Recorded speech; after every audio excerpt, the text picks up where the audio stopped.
Darwin Kuriakose എന്ന debut film maker ആദ്യമായി direct ചെയ്യുന്ന മലയാളം മൂവിയാണ് ഇപ്പോൾ തിയേറ്ററിൽ കളിച്ചുകൊണ്ടിരിക്കുന്ന അന്വേഷിപ്പിൻ കണ്ടെത്തുന്ന പടം.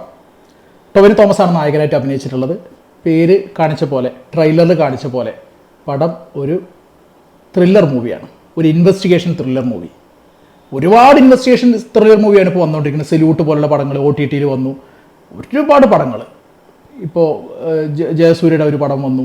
അങ്ങനെ ഒരുപാട് പടങ്ങൾ ഇപ്പോൾ ഇങ്ങനെ വന്നുകൊണ്ടിരിക്കുന്നതാണ് ഈ ഇൻവെസ്റ്റിഗേഷൻ ത്രില്ലർ മൂവി, കൂമൻ പോലുള്ള പടങ്ങൾ. പക്ഷേ അതിൻ്റെ ഇടയിൽ എന്താണ് ഈ പടത്തിനെ വ്യത്യസ്തമാക്കുന്നത്, അല്ലെങ്കിൽ ഈ പടത്തിൽ എന്തെങ്കിലും വ്യത്യസ്തമായിട്ടുള്ളത് ഉണ്ടോ എന്നുള്ളത് അറിയാൻ വേണ്ടിയിട്ടാണ് ബേസിക്കലി ഈ പടത്തിന് വേണ്ടി പോയത്. മാത്രമല്ല, ഒരു പടത്തിൻ്റെ അതിൻ്റെ ഡെബ്യൂ ഡയറക്ടർ ആണെങ്കിൽ, അയാളുടെ ഫസ്റ്റ് ഫിലിം ആണെങ്കിൽ അയാൾ അത്ര കാലം സ്വരൂപിച്ച് വെച്ചിട്ടുള്ള അയാളുടെ എനർജി മൊത്തം, അയാളുടെ വിഷൻ മൊത്തം, അയാളുടെ എല്ലാ ഐഡിയകളും, എല്ലാ എനർജിയും ആ പടത്തിന് വേണ്ടി സ്പെൻഡ് ചെയ്യുന്നുള്ള കാര്യത്തിൽ സംശയമില്ല.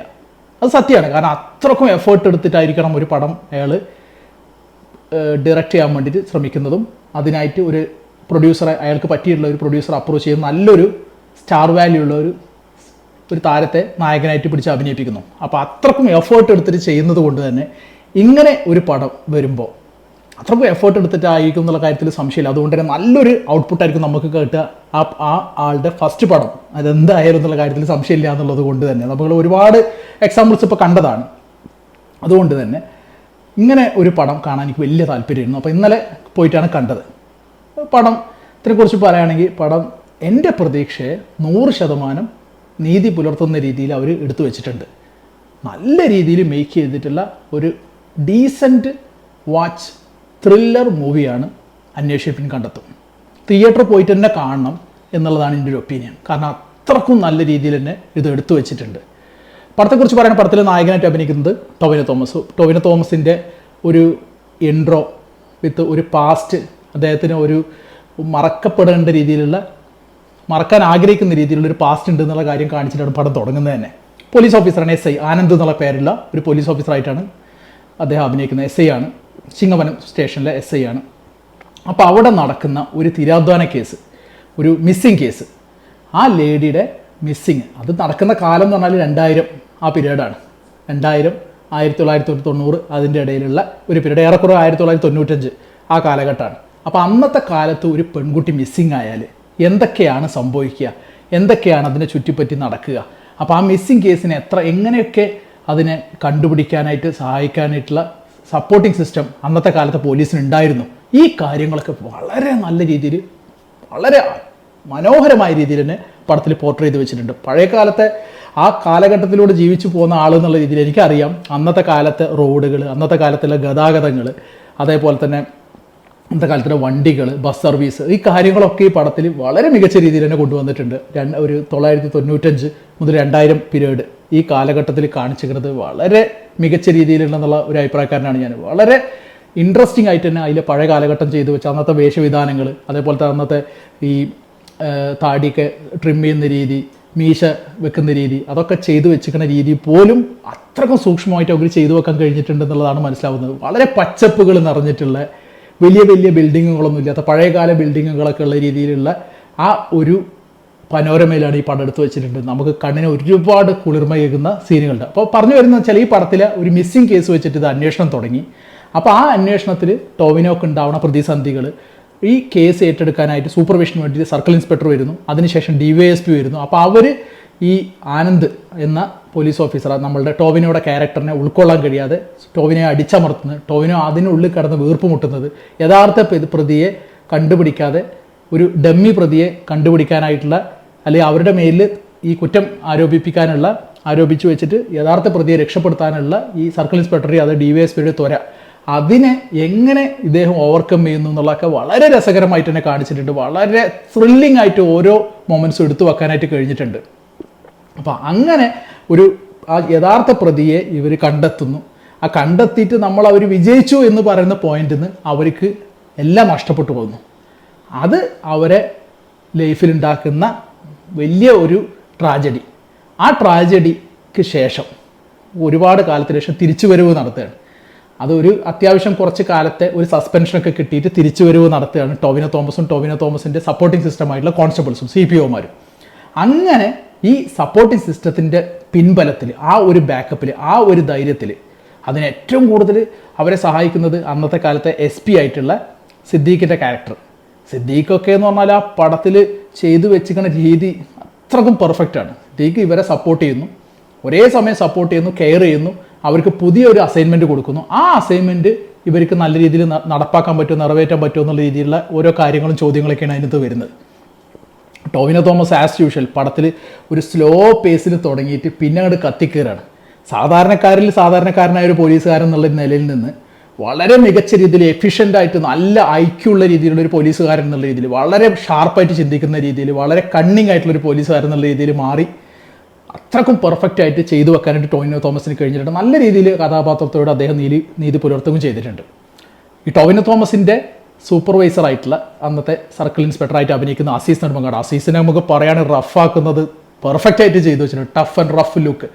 ഒരേ സമയം തന്നെ ആ റഫ് ലുക്കും അതേപോലെ ടോവിനെ ചവിട്ടി തേച്ച് അമർത്തി വെക്കുന്നതും വളരാൻ സമ്മതിക്കാത്ത ഒരു ക്യാരക്ടറും അതേപോലെ ഹൈറാർക്കി സിസ്റ്റവും അതൊക്കെ കറക്റ്റായിട്ട് പോലീസ് സിസ്റ്റത്തിലുള്ള ഓരോരോ കാര്യങ്ങൾ അവർ എടുത്തു വെക്കുകയും ചെയ്തിട്ടുണ്ട്. അതൊക്കെ നല്ല രീതിയിൽ തന്നെ എക്സിക്യൂട്ട് ചെയ്യാനായിട്ട് ഡയറക്ടർക്ക് കഴിയുകയും ചെയ്തിട്ടുണ്ട്.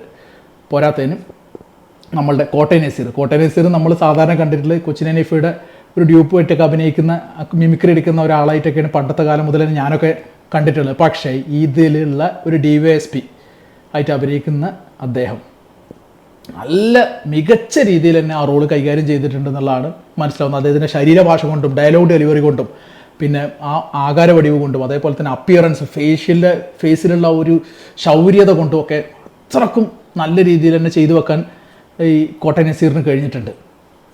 അപ്പോൾ പറഞ്ഞു വരുന്നത് ഇങ്ങനത്തെ ഫസ്റ്റ് ഹാഫ് മൊത്തം ഈ ഒരു മിസ്സിംഗ് കേസിനെ ചുറ്റിപ്പറ്റിയിട്ടുള്ള അന്വേഷണം, അതിലുള്ള യഥാർത്ഥ പ്രതിയെ രക്ഷിക്കാനായിട്ട് ഈ സർക്കിൾ ഇൻസ്പെക്ടറും അതേപോലെ DYSP നടത്തുന്ന ശ്രമങ്ങൾ, അതിനെ എങ്ങനെ യഥാർത്ഥ പ്രതിയെ കണ്ടുപിടിക്കാൻ പറ്റും എന്നുള്ള രീതിയിലുള്ള ടോവിനോ തോമസിൻ്റെയും കൂട്ടരുടെയും ഒരു അൺഒഫീഷ്യൽ അന്വേഷണം, അതിനെ ചുറ്റിപ്പറ്റി യഥാർത്ഥ പ്രതിയെ കണ്ടുപിടിക്കുന്നു, അതിനെ തുടർന്നുണ്ടാകുന്ന സംഭവ വികാസങ്ങളും ട്രാജഡികളും അവരുടെ സസ്പെൻഷൻ ചുറ്റിപ്പറ്റിയുള്ള കാര്യങ്ങളും ഒക്കെയാണ് ഫസ്റ്റ് ഹാഫ്. എങ്കിൽ സെക്കൻഡ് ഹാഫിൽ ഇവരുടെ തിരിച്ചുവരവാണ്.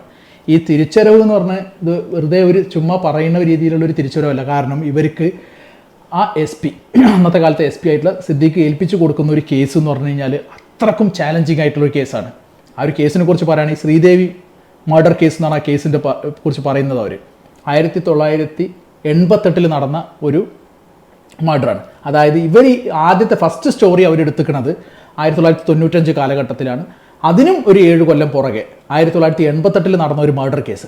ആ ഒരു കേസ് എന്ന് പറഞ്ഞു കഴിഞ്ഞാൽ ഒരുപാട് കോലാഹലങ്ങൾ സൃഷ്ടിച്ച ഒരു കേസാണ്. ആ കേസിനെ ചുറ്റിപ്പറ്റിയിട്ട് ഒരുപാട് അന്വേഷണങ്ങൾ നടന്നു. ലോക്കൽ പോലീസ് അന്വേഷിച്ചു, ക്രൈം ബ്രാഞ്ച് അന്വേഷിച്ചു, സ്പെഷ്യൽ ഇൻവെസ്റ്റിഗേഷൻ ടീം അന്വേഷിച്ചു, അതേപോലെ തന്നെ CBI അന്വേഷിച്ചു. അങ്ങനെ പല ആൾക്കാർ വന്നിട്ട് അന്വേഷിച്ചെങ്കിലും ആർക്കും അതിൻ്റെ യഥാർത്ഥ കുറ്റവാളിനെ കണ്ടെത്താനായിട്ട് പറ്റിയില്ല.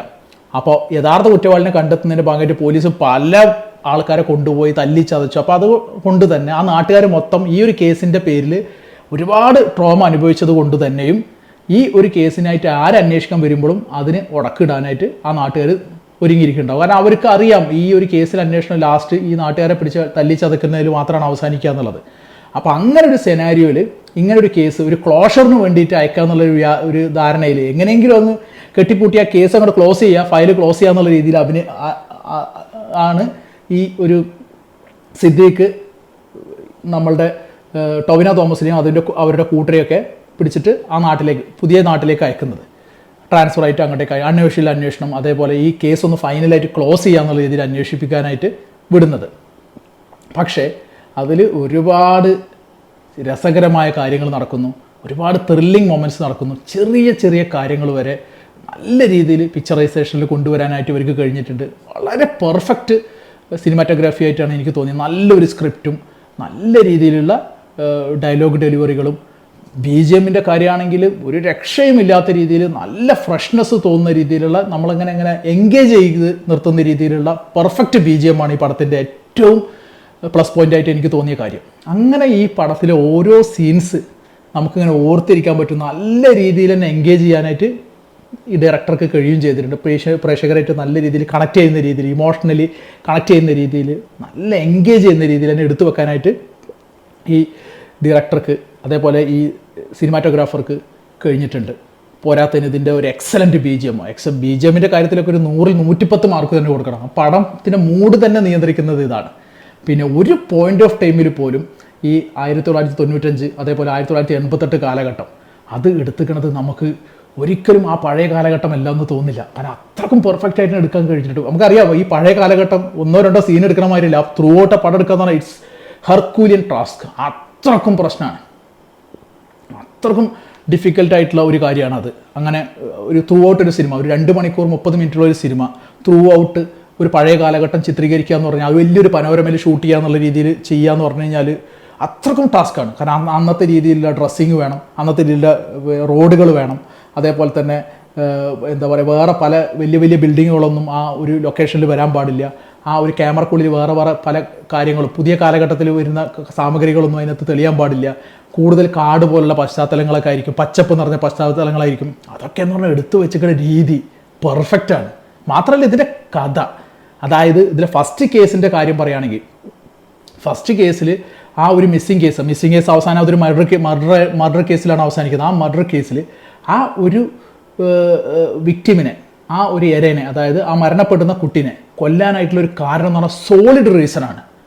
അത് പറ്റിപ്പോകുന്നതാണ്. നമുക്കത് അങ്ങനെ ഒരു സംഭവിച്ചു പോകാമെന്നുള്ള രീതിയിലാണ്. വെറുതെ ഒരു തട്ടിക്കൂട്ടൊരു മർഡർ ഉണ്ടാക്കി വെച്ചതല്ല. നല്ല രസത്തിൽ തന്നെ അത് ഇമോഷണലി കണക്ട് ചെയ്യുന്ന രീതിയിലും നമ്മളെ കൊണ്ടുപോലും തോന്നിപ്പിക്കുന്ന രീതിയിൽ ആ ഒരു റീസൺ ഫോർ മർഡർ അത് എടുത്തു വെക്കാനായിട്ട് അവർക്ക് കഴിഞ്ഞിട്ടുണ്ട്. ആ കാര്യത്തിൽ അതിൻ്റെ സ്ക്രിപ്റ്റ് റൈറ്റർക്ക് നമ്മൾ 100-ൽ 110 മാർക്ക് കൊടുത്തേ പറ്റൂ. മാത്രമല്ല സെക്കൻഡ് ഹാഫിലും, ഫസ്റ്റ് ഹാഫിലെ സ്റ്റോറി ഈ മിസ്സിങ് കേസാണ്, സെക്കൻഡ് ഹാഫിലെ സ്റ്റോറി ഈ ഒരു ശ്രീദേവ് മർഡർ കേസാണെങ്കിൽ ആ ഒരു മർഡറിനുള്ള മോട്ടീവ് അതും ഇതേപോലെ തന്നെ ഒരു സോളിഡ് റീസണാണ്. അതായത് ചെയ്യുന്നത് തെറ്റാണ്, അതിലൊരു സംശയമൊന്നുമില്ല. ഏതൊരു കൊലയും തെറ്റാണെങ്കിൽ പോലും ഈ ഒരു സിറ്റുവേഷനിൽ ആ ഒരു പെർട്ടിക്കുലർ പേഴ്സൺ കൊലപാതകം ചെയ്തു പോയേക്കാം എന്ന് നമുക്ക് തോന്നിപ്പോവും. വെറുതെ ഒരു കാരണമില്ലാതെ കൊല്ലുന്നൊന്നുമല്ല, ഒരു റീസൺ ഉണ്ട് അതിന്. അത് നല്ല രീതിയിൽ തന്നെ അത് കൺവേ ചെയ്ത് വെക്കാനായിട്ട് കഴിയുകയും ചെയ്തിട്ടുണ്ട്. ഒരു കണ്ടംപററി ഇൻവെസ്റ്റിഗേഷൻ മൂവി അല്ല ഇത്. അതായത് കുറ്റം അന്വേഷിക്കുന്നു, കുറ്റം തെളിയിക്കുന്നു, പ്രതിയെ പിടിച്ച് അറസ്റ്റ് ചെയ്തിട്ട് കോടതിയിൽ ഹാജരാക്കുന്നു, കോടതിയിലെ വിചാരണയും കാര്യങ്ങളൊക്കെ നേരിട്ട് ലാസ്റ്റ് പ്രതിക്ക് ശിക്ഷ വാങ്ങിച്ചു കൊടുക്കുന്ന ഒരു കണ്ടംപററി ഇൻവെസ്റ്റിഗേഷൻ മൂവിയേ അല്ല. അങ്ങനെ ഒരു സാധനമല്ല.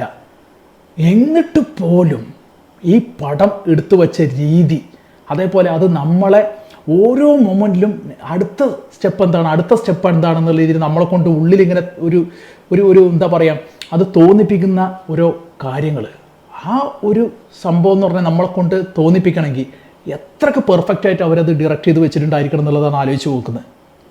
മാത്രമല്ല ഇതിനകത്ത് കുറേ മൊമെൻറ്റിൽ നമുക്കിങ്ങനെ പേടി വരുന്ന രീതിയിൽ തന്നെ കുറേ സീൻസുകളുണ്ട്. നമുക്ക് ഇനി അടുത്ത മൊമെൻറ്റ് എന്താ സംഭവിക്കുക എന്നുള്ള രീതിയിലുള്ള കുറേ സാധനങ്ങൾ. ഒരു ഫയൽ എടുക്കാൻ വേണ്ടിയിട്ട് ടോവിനോ തോമസ് പോകുന്നൊരു സീനൊക്കെ ഉണ്ട്, മോഷ്ടിക്കാൻ വേണ്ടിയിട്ട് പോകുന്ന സീനൊക്കെ ഉണ്ട്. അപ്പോൾ ആ സമയത്ത് ടോവിനോ തോമസ് പിടിക്കപ്പെടുമെന്നൊക്കെ നമുക്ക് തോന്നിപ്പോകും. അങ്ങനത്തെ ഒക്കെ ഓരോ കാര്യങ്ങൾ, ചെറിയ ചെറിയ കാര്യങ്ങൾ, പക്ഷെ അത് നമ്മളങ്ങനെ പ്രതീക്ഷയുടെ അതേപോലെ ആകാംക്ഷയുടെ മുൾമുനയിൽ നിർത്തുന്ന രീതിയിലുള്ള ഓരോ സീനുകളാണ്. അങ്ങനെ എടുത്തു വെക്കുക എന്ന് പറഞ്ഞാൽ അത് ഡയറക്ടർ അത്രക്കും ബ്രില്യൻ്റ് ആയിട്ട് അതിൻ്റെ മുകളിൽ വർക്കൗട്ട് ചെയ്തിട്ടുണ്ട് എന്നുള്ള കാര്യം നമുക്ക് മനസ്സിലാവുന്നതാണ്. കാരണം ഇത് ചെറിയ കാര്യമല്ല. കാരണം ഇങ്ങനെയുള്ളൊരു മൂവി, ആ മൂവിയിൽ ഫസ്റ്റ് ഹാഫ് എന്ന് പറഞ്ഞാൽ ഫസ്റ്റ് ഹാഫ് ഇറ്റ്സെൽഫ് ഒരു സിനിമ ആക്കി വേണമെങ്കിൽ എടുക്കാം. അത്രക്കും നല്ല രീതിയിൽ ഉള്ള ഒരു സ്റ്റോറിയും കാര്യങ്ങളൊക്കെ ഉണ്ട്. നല്ല രീതിയിൽ എൻഗേജ് ചെയ്യിക്കുന്ന രീതിയിൽ ആ നാട്ടിലത്തെ കാര്യങ്ങളൊക്കെ കാണിച്ചിട്ടും ടോവിനോടെ ഇൻട്രോയൊക്കെ വെച്ചിട്ടുള്ള ഒരു സംഭവം. ഫസ്റ്റ് ഹാഫ് തന്നെ വേണമെങ്കിൽ ഒരു സിനിമ ആയിട്ട് എടുക്കാം, സെക്കൻഡ് ഹാഫ് വേറൊരു സിനിമ ആയിട്ട് എടുക്കാം. അങ്ങനെയുള്ള ഒരു സംഭവം എല്ലാം കൂടെ കമ്പയർ ചെയ്തൊരു സിംഗിൾ സിനിമയിലേക്ക് കൊണ്ടുവന്നവർ ഒരു പോയിന്റ് ഓഫ് ടൈമിൽ പോലും നമുക്ക് ഈ പടത്തിൽ ലാഗ് തോന്നില്ല. അത്രക്കും എൻഗേജിങ് ആണ്. പടം തുടങ്ങുന്ന മുതൽ അവസാനിക്കുന്നവർ അങ്ങനെയാണ്. അത് ഭയങ്കര ബുദ്ധിമുട്ടാണ് അങ്ങനത്തെ ഒരു പടം എടുത്തു വെക്കാൻ എന്ന് പറഞ്ഞു കഴിഞ്ഞാൽ. ഞാൻ ഈ പടത്തിൻ്റെ ഒരു മാർക്ക് കൊടുക്കുകയാണെങ്കിൽ ഒരു 9 ഔട്ട് ഓഫ് 10 തന്നെ കൊടുക്കും. ആ കാര്യത്തിൽ സംശയമില്ല. മാത്രമല്ല ഇതിൽ ഫസ്റ്റ് ഹാഫ് കഴിഞ്ഞു, സെക്കൻഡ് ഹാഫിൽ ഉള്ള കാര്യങ്ങളൊക്കെ ഒരു കുറ്റാന്വേഷണവും കാര്യങ്ങളൊക്കെ കഴിഞ്ഞ് പ്രതിയൊക്കെ കണ്ടുപിടിച്ചു. ലാസ്റ്റ് ഇവരുടെ ഈ തിരിച്ചുവരവിന് ശേഷം, ഇവരുടെ ഒരു ഗംഭീര തിരിച്ചുവരവിന് ശേഷം അടുത്തൊരു അസൈൻമെൻറ്റും കൂടെ ഏൽപ്പിക്കണം. അതായത് ഒരു സെക്കൻഡ് പാർട്ടി പടത്തിന് ഷുവറായിട്ട് ഉണ്ടാവും എന്നുള്ള രീതിയിലാണ് പടം ചെന്ന് അവസാനിപ്പിക്കുന്നത്. സെക്കൻഡ് ഹാഫ് എന്നുള്ളത് മാത്രമല്ല, വേണമെങ്കിൽ ഇത് കുറേ സീക്വൽസ് ആയിട്ട് ഇനി ഇങ്ങനെ എടുത്തു പോവാം. ഈ സാധനത്തിൻ്റെ തുടർക്കഥകൾ എന്ന് പറഞ്ഞിട്ട് പോലീസ് സ്റ്റോറികളായിട്ട് ഇഷ്ടം പോലെ എടുത്തു പോകണതിന് തെറ്റില്ല. കാരണം കഥാ പശ്ചാത്തലം മാത്രം മാറുക, ഇൻവെസ്റ്റിഗേഷൻ ടീം ഓൾമോസ്റ്റ് സെയിം എന്നുള്ള രീതിയിൽ റിമെയിൻ ചെയ്യുക. അങ്ങനെ ഇനിയും ഒരുപാട് പോസിറ്റീവ് സ്റ്റോറികൾ ഉണ്ടാക്കാം. ഇതിൽ ഈ മിസ്സിംഗ് കേസാണെങ്കിലും ശരി, മർഡർ കേസാണെങ്കിലും ശരി, ഇതിൽ അന്വേഷിക്കുമ്പോൾ നമ്മൾ ഇന്നത്തെ കാലത്തെ പോലെയല്ല. ഇന്നത്തെ കാലത്ത് മെയിനായിട്ട് കൾപ്രിറ്റിനെ പിടിക്കുന്നതിന് യൂസ് ചെയ്യുന്ന മെയിൻ കാര്യം എന്ന് പറഞ്ഞാൽ എന്താ, ഈ പടത്തിലൊക്കെ നമ്മൾ കാണുന്ന പോലെ ടെലിഫോൺ കോളുകളും ബാക്കി ട്രാക്കിംഗ് സിസ്റ്റങ്ങളൊക്കെയാണ്. പക്ഷെ അന്നത്തെ കാലത്ത് അതൊന്നുമില്ല. അന്നത്തെ കാലത്ത് ആകെയുള്ള ഓപ്ഷൻ എന്ന് പറഞ്ഞാൽ അങ്ങോട്ടും ഇങ്ങോട്ട് കമ്മ്യൂണിക്കേറ്റ് ചെയ്യാൻ കത്തുകൾ പോലുള്ള മാർഗ്ഗങ്ങളാണ്, ഇല്ലൻറ്റുകളാണ്. അപ്പം അത് എങ്ങനെ ആ ഒരു സാധനത്തിൽ ആ ഒരു ട്വിസ്റ്റ് കണ്ടെത്തുന്നുള്ളതൊക്കെ എടുത്തു വെച്ചിരിക്കണതുണ്ടല്ലോ, ഗംഭീരമാണ്. നമ്മൾ ഓരോ മൊമെന്റിൽ നമുക്കതിങ്ങനെ കാണുമ്പോൾ ചില കാര്യങ്ങളൊക്കെ കാണുമ്പോൾ വാവ് എന്നറിയാതെ പറഞ്ഞു അത്രക്കും രസകരമായിട്ട് എടുത്തു വയ്ക്കുകയും ചെയ്തിട്ടുണ്ട്. സോ ഞാൻ പറഞ്ഞെന്ത് വരുന്നത് വെച്ചാൽ, നമുക്ക് അത്യാവശ്യം ചില്ല് ചെയ്യണം, നല്ല രീതിയിലുള്ള ഒരു ഫീൽ ഗുഡ് മൂവി തോന്നണം, ഒരു investigation thriller movie to the all sense. നമുക്കത് ഫീൽ ചെയ്യണം, നമുക്ക് എൻഗേജ് ചെയ്യണം, ഒരു ഹാപ്പിനെസ് കിട്ടണം. ഇനി ഈ പടത്തിൻ്റെ ഒരു സെക്കൻഡ് പാർട്ട് വരുന്നുണ്ട്, അത് നമുക്ക് കാണാൻ അല്ലെങ്കിൽ വരാൻ വേണ്ടി നമ്മൾ കൊതിക്കണം, ആഗ്രഹിക്കണം. അതായിരിക്കണം ആ പടത്തിൻ്റെ എന്താ പറയുക ഏറ്റവും നല്ലൊരു ഔട്ട്പുട്ട് എന്ന് പറഞ്ഞ സംഭവം. അപ്പോൾ അങ്ങനെ രീതിയിലാണ് നിങ്ങൾ ആഗ്രഹിക്കുന്നതെങ്കിൽ, നിങ്ങൾ അത്യാവശ്യം ത്രില്ലർ മൂവീസ് ഇഷ്ടപ്പെടുന്ന ഒരാളാണെങ്കിൽ, ഒരു ഡീസൻറ്റ് വാച്ച് ത്രില്ലർ മൂവി തന്നെയാണ് ഈ ഒരു അന്വേഷിപ്പിൻ കണ്ടെത്തി. ആ ഒരു പടം ചെയ്തിട്ടുള്ള ഡീൻ കുര്യാക്കോസിന് നമുക്ക് ഒരു ബിഗ് സല്യൂട്ട് തന്നെ കൊടുക്കാം. ഇങ്ങനെ ഇനിയും ഒരുപാട് പടങ്ങൾ എടുക്കാൻ അദ്ദേഹത്തിന് കഴിയട്ടെ. ഇത് അദ്ദേഹത്തിൻ്റെ ഡെബ്യൂ മൂവിയാണ്. അദ്ദേഹത്തിൻ്റെ സിനിമാ പ്രയാണത്തിൽ ഇനിയും ഒരുപാട് ഇതേപോലുള്ള നല്ല നല്ല മികച്ച പടങ്ങൾ അദ്ദേഹത്തിന് ചെയ്യാൻ കഴിയട്ടെ. ഇത് അദ്ദേഹത്തിൻ്റെ സിനിമാ പ്രയാണത്തിലുള്ള ഒരു പൊൻതൂവലായിട്ട് നിലനിൽക്കും എന്നുള്ള കാര്യത്തിൽ സംശയമില്ല. 9 ഔട്ട് ഓഫ് 10 ആണ് ഈ പടത്തിന് ഞാൻ കൊടുക്കുന്ന സ്കോർ.